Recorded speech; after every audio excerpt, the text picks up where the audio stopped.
Hello, Aquarius, Sun, Moon, Rising, and Venus signs. Kamusta kayo? Sana po nasa mabuti kayong kalagayan.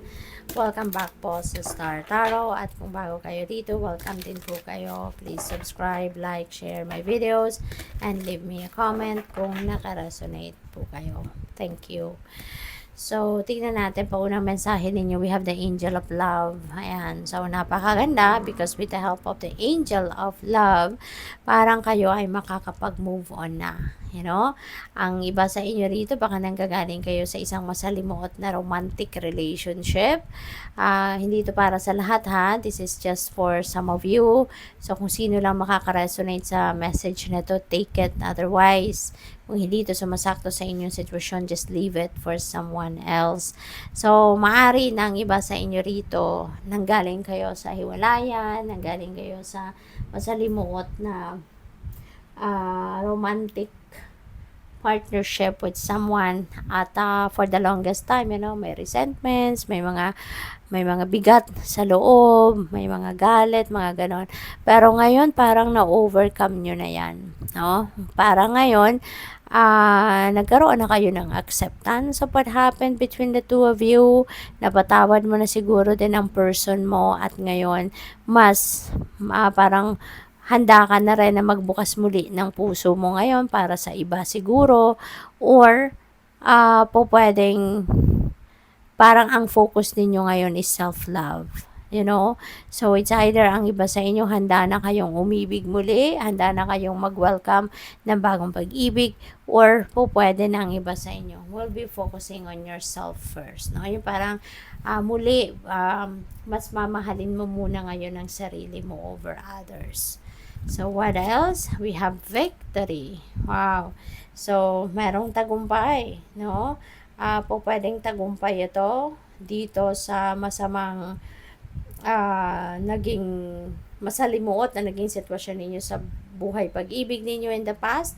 Maaring sa ngayon dahil kayo ay nakapagpatawad na, so maybe that is your victory, or for others of you that could be a victory in your endeavors, victory sa trabaho, sa project na ginagawa ninyo, sa career ninyo, sa negosyo ninyo, or kung ano man, no?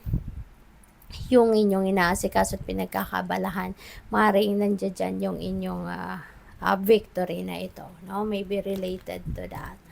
So, we also have envy.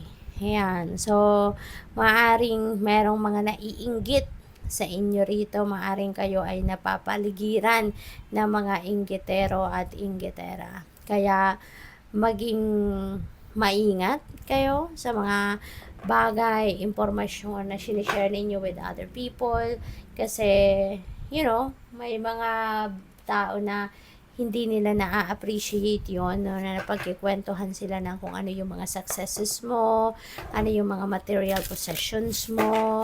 Diba? May mga taong hindi nila gusto yan. No? Kasi, syempre, kung mayroon kainggitan talaga sa katawan nila, makikwentuhan mo pa ng kung ano ang naging victory mo, anong napagtagumpayan mo, anong mga bagong kayamanan mo, karagdagang material na possessions. So, talagang maaaring yan ay magalit sa'yo, out of inggit, hindi ba? Gawaan ka ng kwento, gawaan ka ng kung ano-anong chika, diba? Kaya maging maingat kayo of what you share with other people. At maging mapili din kayo sa mga taong kinakausap ninyo. Diba?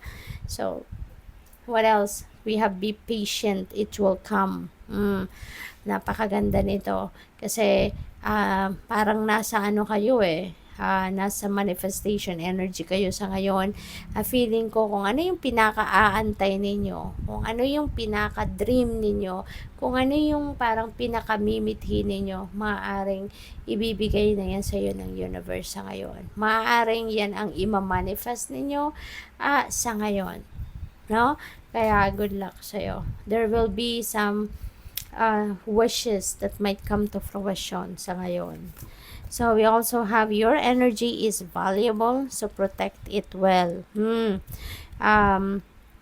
Boundaries, yan agad ang naisip ko. Kasi, lalo-lalo na dito sa envy energy, kailangan ninyo talaga na mag-build na kayo ng inyong personal healthy boundaries. Kasi maraming tao sa paligid natin yung maaaring abusado, abusada, lalo-lalo na kung ikaw ay napakabait, napaka-compassionate, 'di ba? May mga taong tinulungan mo na, gusto lahat ng meron ka, ibigay mo pa. 'Di ba may mga ganon, abusado at abusada. So, yun, yung mga taong hindi marunong mag-appreciate ng tulong, 'di ba? Yung bang tinulungan mo na pero parang not enough, 'di ba? Kung anong tinulong mo, meron pa ring masasabi at masasabi, may binigay ka na, kinokontra ka pa rin, sinisiraan ka pa rin, kasi ganito lang yung tinulong mo, yung mga ganong klase. You know, you need to build your personal healthy boundaries, kasi may mga tao na kahit ano ang gawin mo, 'di ba? You will always be not enough, or kahit ano man ang ibigay mo sa kanila, it's still not enough. Kaya mag-set na lang kayo ng boundaries para you will be able to protect your energy, you will be able to protect your peace, 'di ba? Kung may itutulong ka, sige, itulong mo, and then deadma ka na lang. Mag-thank you man or hindi, deadma ka na lang, 'di ba? Kung mag-thank you, fine, 'di ba? Appreciatein mo din 'yon, pagpapasalamat sa iyo. Pero kung hindi magpasalamat, hindi pa matuwa sa pagtulong mo, deadma ka na lang, 'di ba? Kasi sadyang ganoon talaga, no? Maraming tao ang mahirap i-please. Maraming tao yung hindi marunong mag-appreciate ng good deeds, no, na ginagawa ninyo. At pwedeng siraan ka pa, pwedeng i-chismis ka pa, so dead man na lang, 'di ba? So what else? Kaya piliin mo, no, yung mga tao na makakasalamuha mo, piliin mo yung mga tao na isusurround mo sa sarili mo, no? As much as possible, yung mga inggitero, inggitera, kilala mo naman kung sino ang mga yan. At saka yung mga marites marisol, you know, iwasan din ninyo yan, kasi nako, negative energy lang ang hatid niyan sa'yo. Okay? So, yun, there is a reason you have those dreams. Ayan, kasi yung mga pangarap, yung mga panaginip na ito, you know, those are guidance din sa atin ng Divine Universe Aquarius. You know, may ibig sabihin ng ating mga panaginip. Hindi natin yan napapanaginipan ng basta-basta, no? There is a reason for that. Kaya, importante nga, no, na kapag kayo'y nananaginip, kung anong naalala ninyong elemento sa inyong panaginip, pagising ninyo, sulat ninyo agad yan. At i-google ninyo. Pag may oras na kayo, i-google ninyo, i-search ninyo kung anong dream meaning ng mga elements na nakita niyo sa inyong panaginip. Kasi yun ang gabay sa'yo. Yun ang mensahe sa'yo ng Divine Universe. Okay? At saka, hindi lang panaginip, no? Ang meron kayo siguro lately, kasi maaaring marami din yung mga signs, symbols, synchronicities na maaaring pinapadala sa iyo yung universe.